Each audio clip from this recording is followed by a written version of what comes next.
Hey guys, welcome back to our YouTube channel Login 8. Today in this video I am going to show you how to sign up to Merrick Bank Online Banking on PC. Merrick Bank is FDIC issued and recognized as top credit issuer bank. To sign up to Merrick Bank Online Banking, first open any web browser available on your PC. I am using Google Chrome. Now go to your search bar and type in www.merrickbank.com, then press on enter.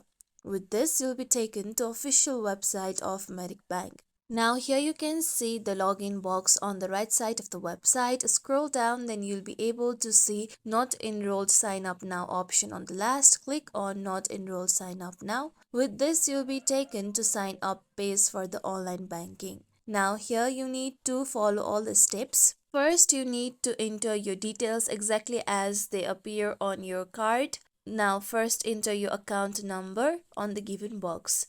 Then enter your date of birth. First select your month, then your day and year.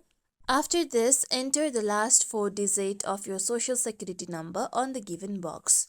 With this, click on next option on the down. After this, you need to enter your credentials related to your personal ID and your card. You need to enter all the details. With this, you need to verify your account. To do that, you'll receive a one-time code on your mail address. Now open your mail and then look for the code. Then enter the code on the given box. After this, you'll be able to verify your ID as well. Then you need to look for all the terms and conditions of Merrick Bank. With this, now you need to set up a username for your account and then you need to enter a strong password as well. After you complete all the process, then you'll be able to sign up. You'll receive a confirmation message that you have been able to access to online banking. Then you can log into your ID and be able to use Merrick Online Banking. This is how we can sign up on Merrick Bank Online Banking on PC. This is it for tutorial everyone. Hope this tutorial was helpful to you all. If you like today's tutorial, make sure you like, share, subscribe to our YouTube channel for more tutorials like this. Thank you for watching.